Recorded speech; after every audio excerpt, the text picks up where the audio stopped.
Stop being a commodity. Now, in his book .com Secrets, Russell Brunson talks about making offers as a way of separating yourself from everybody else. Now, in my own world, I have an email list, and a lot of these people on my email list are low content book creators. So we have people who are creating workbooks, planners, diaries, all the kind of books where the customer does the majority of the work. You know, you provide the blank images, the kind of dotted lines that they need to fill in or whatever it is, but the customer does all the work. Now, if I had a planner, say for example on maybe self-development, and you had a planner on self-development, and both of our books were side by side in the Amazon store, when a buyer comes to it, when they look at the two books, again, the covers might be, both attractive, they might be around the same size, but when it comes to a buying decision, your customer will probably look for maybe the cheapest one, or they will maybe look for the one that has the most pages. So if I have a planner that has maybe 300 pages in it, and you have a planner that has maybe 500 pages in it,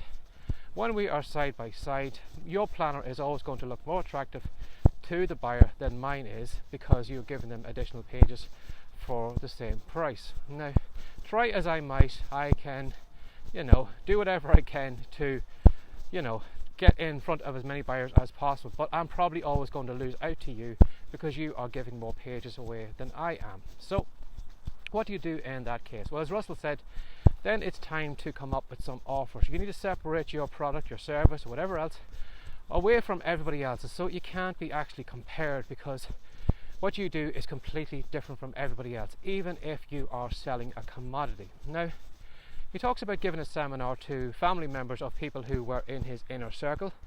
Now, one of the kids he called up one day, I think she was 12 or something like that, and he just asked her, just to maybe to explain how, business owners could make offers.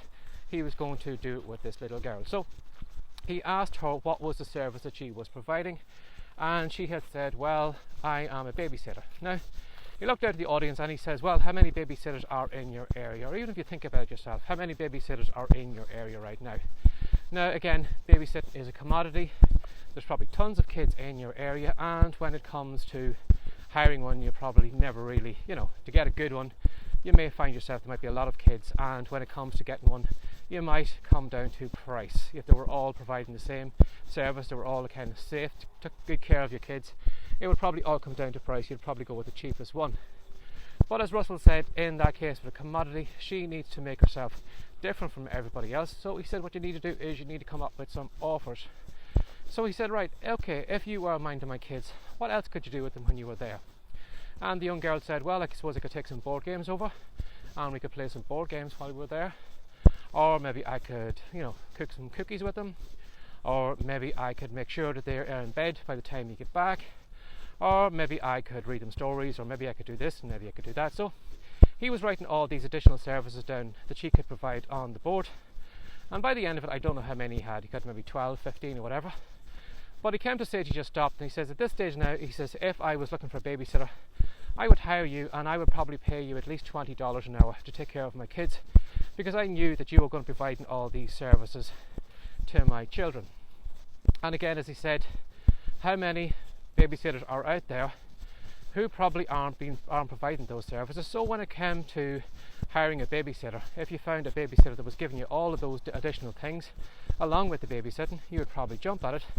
And as he said, if she was the only one in the area that was doing all that, I'm sure she would be booked out, regularly.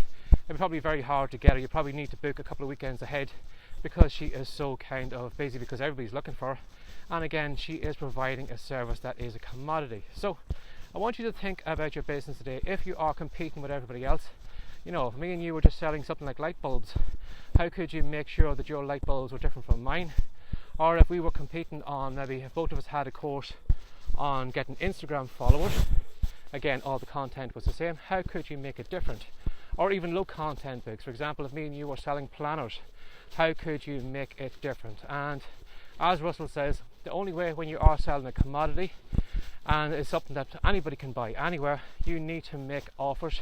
You need to add additional bonuses, extras, whatever that your competition isn't doing, so that you're separating yourself from the crowd. So when it comes to buying that product, even if it is a commodity, you are the only person's name that comes out. So think about what bonuses you can create, reports, videos, training courses or something like that that you can add into the purchase of your commodity so that it is no longer a commodity.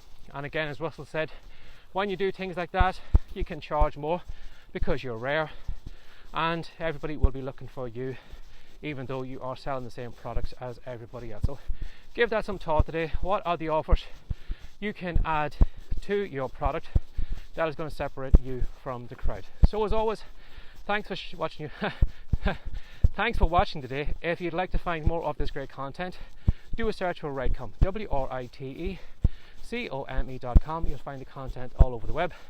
Now, if you're watching this on YouTube or you are listening to this as a podcast, why not subscribe, and I will send the next couple of pieces of content straight to you and you can watch it in comfort, or listen to it in comfort. So as always, have a great day. Thanks for your time. Bye bye.